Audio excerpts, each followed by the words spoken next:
เงาจะเม็ดสลองบ่เนาะ ล้างบ่ ล้างบ่ น้ำมันหกซื้อ เอาน้ำมาตบใส่ ไอ้จะได้มันลมปีนเลย ใส่นี่เลยเพราะว่าอยู่นี่เพิ่นเอาใส่นี่เลยนี่ ดีว่ะ นี่เพิ่นมากนี่ปิดเปิดพิเตอร์ท่านผู้ชมได้เห็นว่าคือโซล่าที่เฮามอบเฮาก็มอบให้ครัวเรือนที่ยกย้ายจากบ้านน้อยเนาะเพื่อที่จะมาโฮมเข้ากันเป็นอยู่ในบ้านใหญ่นี่เพื่อความสะดวกสบายหลายอย่างคือที่บอกจะทำเอากับยายเพิ่นเมื่อกี้นี่แหละเนาะ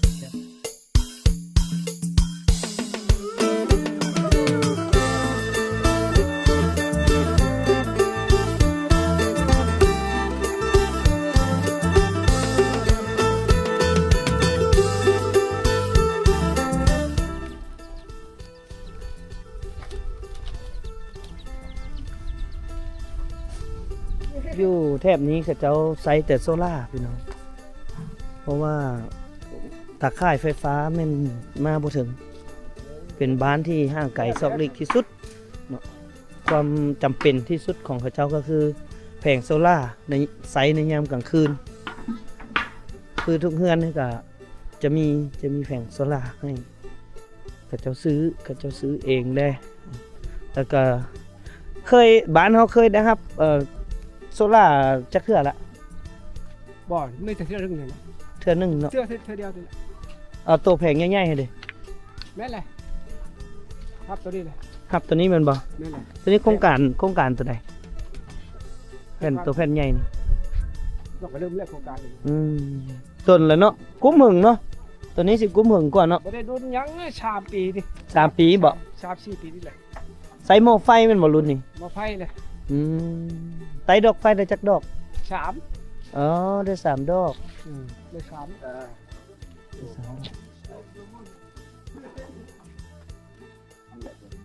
เกี่ยวเจ้าเนี่ยเนาะบอกคนเกี่ยว เตรียมไปเอาหยังนี่เอาฟืน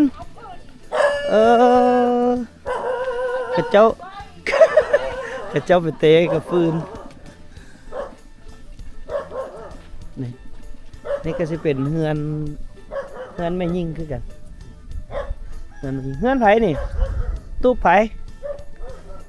นี่ตู้เจ้าบ่ฮะตู้สุเจ้าบ่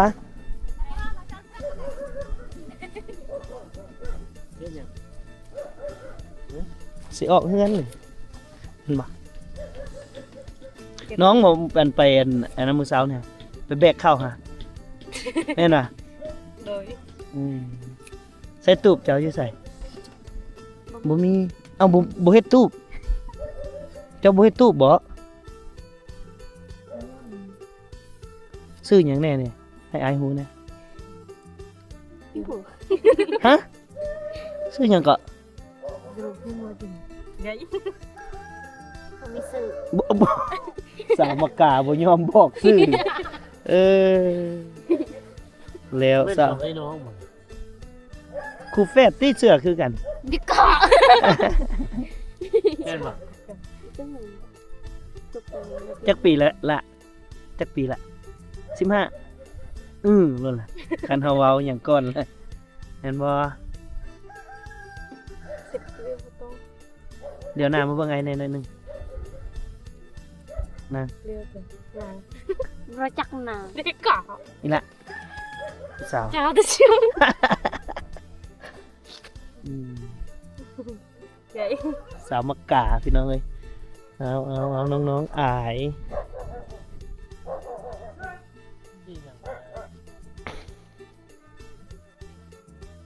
ปกติมันจุดนี้สิเป็นตูบของแม่ยิ่งสิเป็นผู้แซ่ผู้สาวแล้ว เวลาที่มันก็เขาก็มาอยู่นี่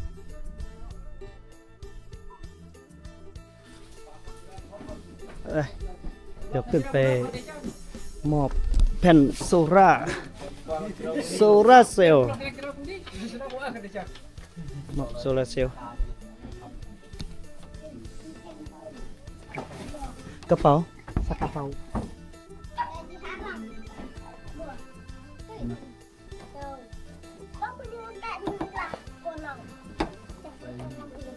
มีกล้วยหอ เรา ม กำลังจะมอบโซลาร์เซลล์ให้กับครอบครัวที่ยุกย้ายมาจากบ้านมะกาไต้ที่จะมาโฮมอยู่น้ำกันอยู่บ้านมะกาเหนือ đấy cháu kho hầm đi đây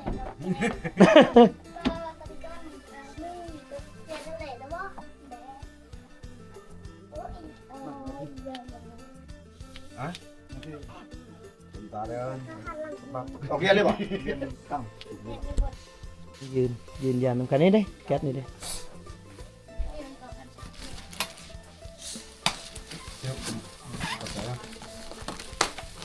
được hay nó bữa con hay phần cuột xếp bữa con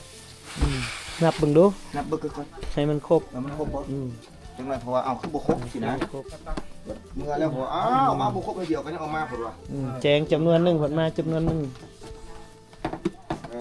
nó lên chừng khuy khuy hai châu kia miết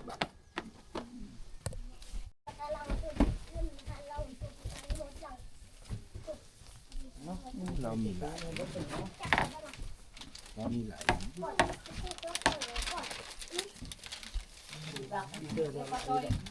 nó chẳng hay cho thịt cái đây bạn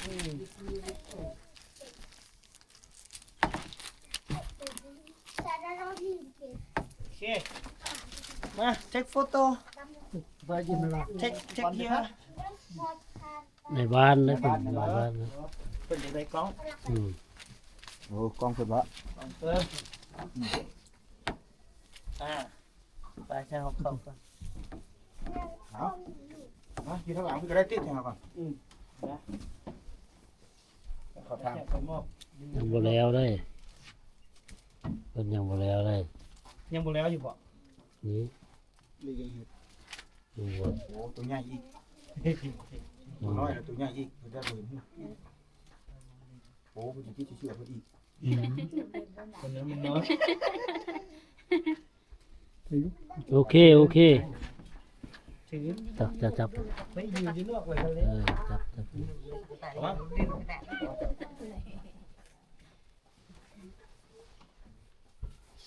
เข้าเป็นแห้ง đây nó tăng cái nó tạo đi โอเคเอา3-2-1แม่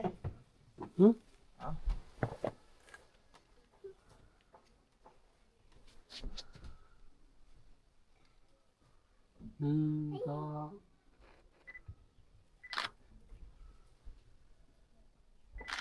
เคยดิ่งเต็งป่ามาหมดชาติเจ้าปองมรสติริม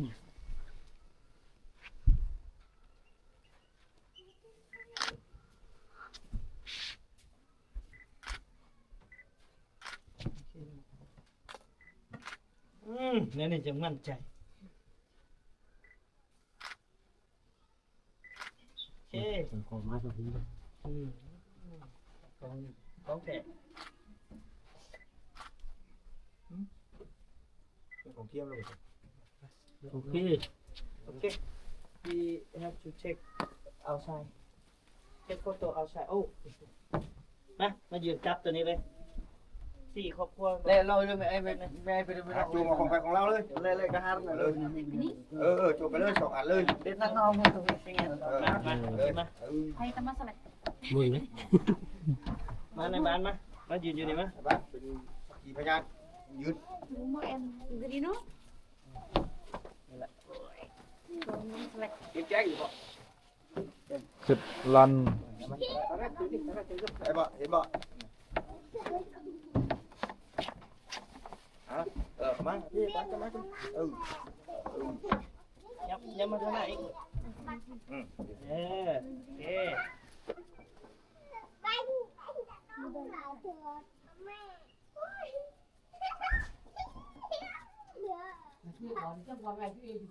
ค ก็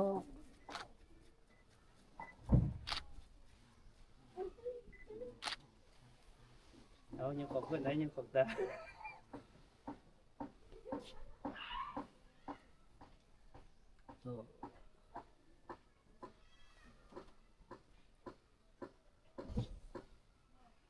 โอเค โอเคเอา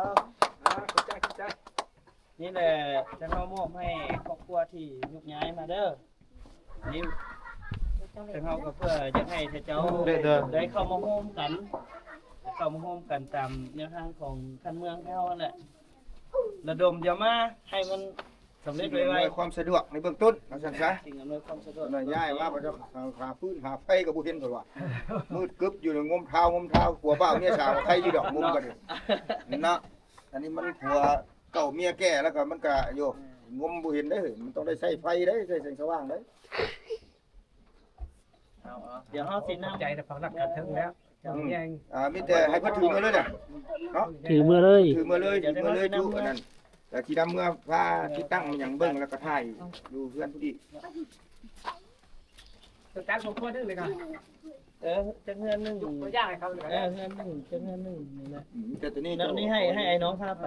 ไอ้น้อง อันนี้เอาไว้ที่นี่ก่อน ขึ้นไปได้ยัง แต่รวมกันขนาดนั้นมอบ วันนี้มอบ มีแต่ว่า ที่ ตัวเรื่องหันขึ้นมอบ ที่เงินแล้วเพราะว่าเพิ่นย้ายมาก่อน เข้ามานี่ก่อนมาในบ้านมาม อบ ได้ ม บ่ อบ เนี่ย ไม่ได้บ้านบ่ ไม่ในบ้านนะ แต่ บ่ แผ เนี่ย งนึงได้แผงมันได้สิ นี่แข็ง เลยแกะเลย โอ้คือพี่ เดี๋ยวนะอันนี้ก็ได้เป็นยัง เออ บ่แล้ว ใจเพิ่มพูดเลย นี่เอาให้เห็นด้วยกันไปเลย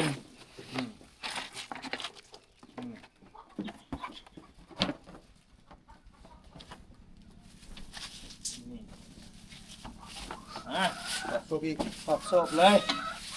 อุ้ยอ่านแบตเตอรี่ ท่านนิโบด เอาเลยเจ้าโอ้ยเอาคนถึงไปแล้วอีกจับแผงมันอีก เสร็จแล้วเนาะ ของเขาการที่ กลางของกลางหมดเข้าห้องการ พี่เอา น้อยเพิ่นยังจะเอาแนว ใช้น็อตมือ มีอยู่พี่แก ทำยังไงเด้อตายล่อๆคือเจ้าของบ่ได้ตายล่อเพิ่นว่าเลย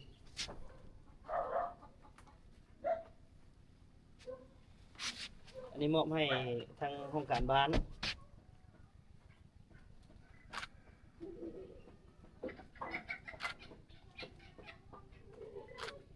เอามอบให้เลยเด้อห้องการบ้านเด้อให้มีแสงสว่างห้องการทั้งห้องการเนาะห้องการก็ คนเห็นเบี้ย บ่อนเฮ็ดเวียกบริหารบ้าน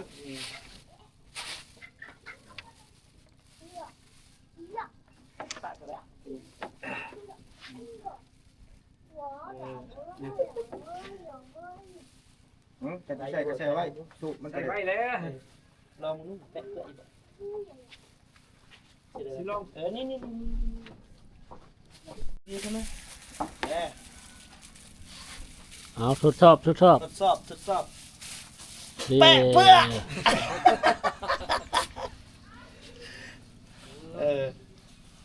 แปะเปื้อเราได้นี่เห็นบ่ตอนแรกใจลองเบิ่งเด้อ แม่ใส่ลองบนนี้ ใส่อยู่เฮือนลองเบิ่ง ลอง ใส่จนฮอดได้ของการเพื่อนแหละ บ่นี่ใส่เลยก็ได้ เพราะว่ามันอยู่ในรับประกันคันมีปัญหาก็เพิ่นเว้าเดือนหนึงเลยเนาะแต่บ่แต่บ่แม่นได้พัดลมปีนไปใส่ก็ แต่ บ่ต้อง การเพื่อนได้โชคเลยแล้วได้ไปโชคเลย บ่ได้ ใส่ ใส่ ให้เขาการบ้านเนาะไปทางเฮาเดี๋ยวเฮานำไปเฮือนชาวบ้านที่ใดเนาะแล้วไปติดตั้งแล้วจำนวนนี้ยังอีก8ครัวเรือนที่ยังต้องได้เดินทางมาครับเขาเจ้ายุกย้ายมานี่แหละก็มาครับเอาจำนวนนี้ไปติดตั้งที่เขาเจ้า จะตั้งเราไว้บอกให้มอบใช่จะตั้งเราไว้อยู่ไปนั่นแล้ว ตั้งแบบออโต้ก็ได้ในบ้าน ใช้ถุงยาง โนตาเอาตั้งเอาก็ออกไปแม่มเลยโน เกี่ยวกับ อ๋อไม่3หลัง ราคานี่เราทำแล้ว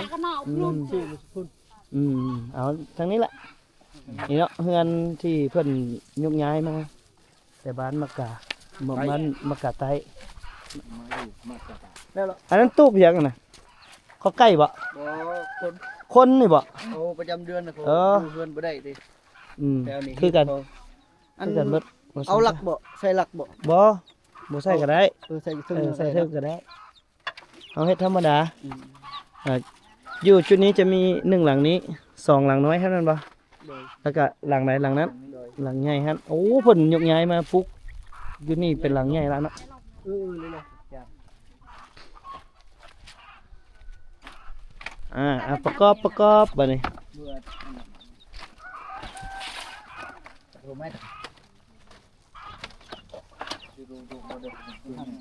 ตอนนี้ฮอดมามอบฮอดเงินแล้วตอนนี้เพิ่นประกอบให้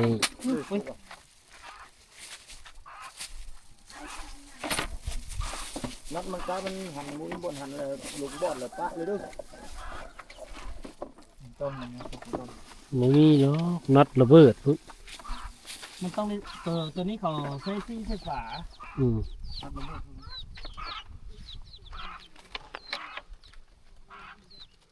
เงาจากแม็ก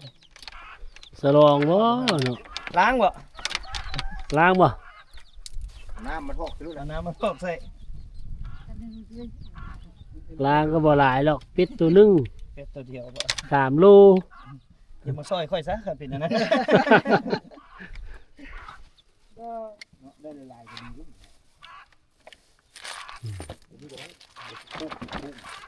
อันนี้เอาใส่ตะข้างนึง เดี๋ยวนี้มันบ่ได้เดี๋ยวนี้ ให้เพิ่นกาเพิ่นหมดก็บ่ให้เพิ่นติดกาใส่ ยังเลยยังบ่ดอก ติดแบบนี้ก็จัง แล้วคือมาแล้วว่ะ สติ๊กเกอร์ เออติดสติกเกอร์นี่ใช่อันนี้ติดใส่แก๊สอะไรจังมือ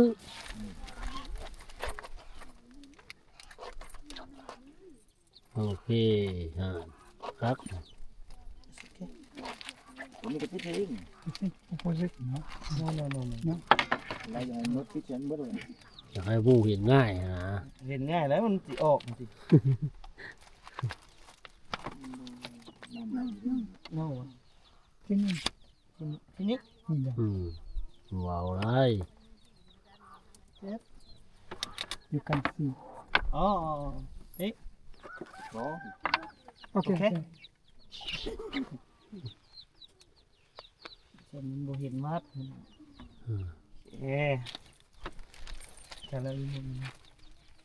นี่ ใส่ถ่านละ ใส่แล้ว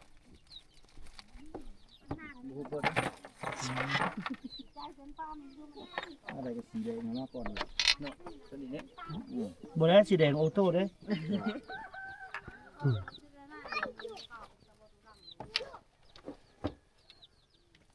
เดี๋ยวใหญ่พรองปลาเงินไปจะ ลูกสาวไปใส่ล่ะลูกสาวไปใส่ล่ะ ไปพุ่นไปดินอยู่นั่ง เออ เรือจะ ชื่อป่ะชื่อค่อยป่ะชื่ออยู่เนาะ อีส โอ้ไก่ตัวค่อยถ่ายรูปนำไปทางไหนล่ะ งานก็นอกไปดูอยู่ทำมาทำต่อเฮ็ด เอาไก่งามๆเลยสักค่อยถ่ายรูปอยู่นี่เด้อหึบ่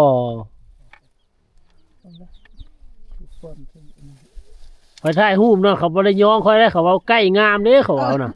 บ่เขาว่า โอ้ ใกล้มันงาม ยอุตส่าห์ดีใจว่างามสุดท้ายผัดไก่งามเลยว่ะ มันสั้นมันดูกระเทือน อีหยังบ่ถึงปิ้นทางพี่ไปบ่ได้บ่ บ่ได้มันหันตัวนี้ตรงนี้ เอาตัวนั้นเข้าในบ่ได้บ่ บ่ได้ เอาเล็กเข้าใน มันต้องเอาน็อตเข้าอันนี้ นี่เรา เออ หันอันนี้เดี๋ยวจ้ะบ่ซั่นแฮงตึกแล้วหันบ่ได้ ก่อใหญ่ปลานี่มีหมักมันเนาะ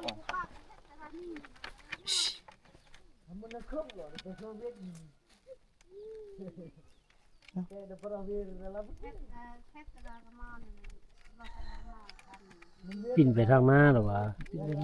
เออนี่ก็ปิ้นหลับ ทางกระบะ เรียนจะเป็นงานอยู่ดูโรมันกัน นี่ว่าแล้วเอาเสื้อกมัดได้จนได้มันลมปีนเลย ใส่นี่เลยเพราะว่าอยู่นี่เพิ่นเอาใส่นี่เลยนี่ ดีว่ะ นี่เพิ่นมักได้เลย ปิวไปตุกนี่คือของชาวคู่เลยแล้ว เนาะ แต่ที่มาล่ามันใช่บ่ทัน นี่ ได้ เห็นบ่ คุ้มค่า ถ้ามันมีแสงแดดนี่มันสิมีอันเห็นบ่ มาบมาบ มา มาบ มาบอยู่นี่เอาสิเพิ่นฮู้ใช้อยู่แล้วน่านี่เออ แต่ว่าได้อันแจ้งรูทีนอย่างบ่ได้ดอกอยากหายฮะ บ่ได้ลูกได้เต้าเพียงเนาะซ้ำกลัวฮอดซักอย่าคุ้มบ่มันแจ้งแล้วอะตั้งออโต้ก็ได้ดีเนาะมันยามกลางคืนมันปุ๊บนี่ปิดเปิดปิดเตอร์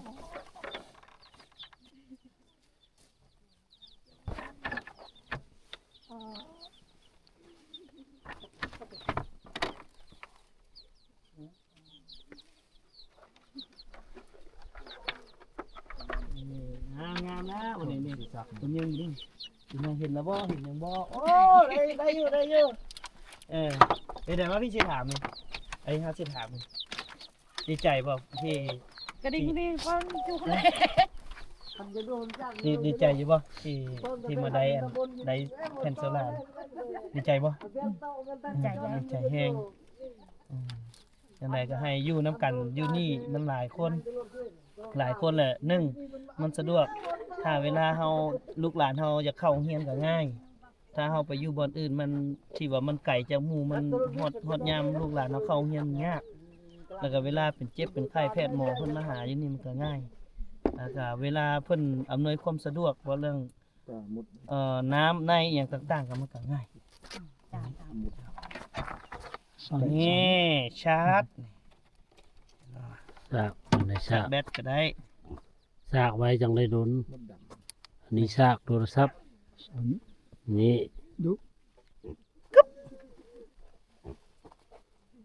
ยังบ่ขึ้นที่ตัว หมดอะไรน่ะ หมดลอก ขึ้นเลย สบายเลยลูกสาวเจ้าน่ะซากโทรศัพท์น่ะ Yes ซากแล้วมันแล่นขึ้นฟูพุด starting เข้าใจ สากแบตได้เห็นแล้วโอ้ it's okay สักแค่ good มี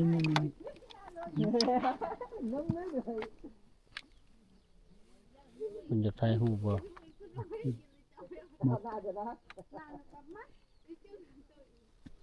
เนาะพี่น้องเขาก็มา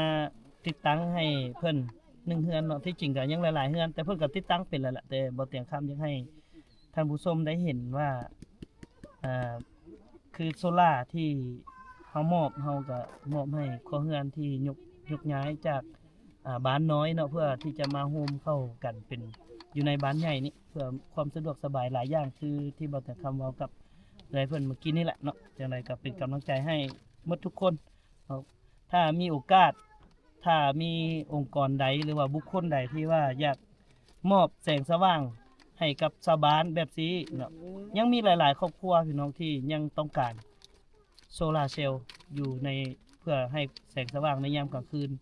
กับครอบครัวได้เพิ่นยังหลายอีหลีเนาะถ้าท่านใดอยากร่วมกับบ่าวแต่คำก็สามารถติดต่อมาหาทีมงานของเราได้แล้วพวกเราจะนำเอาแสงสว่างดังกล่าวนั้นไปมอบให้กับชาวบ้านเนาะเด้อนั่นแหละเด้อเอาขอบใจอ้าวป้ายบาทนี่แปะเปื้อนี่ แปะเปื้อเลย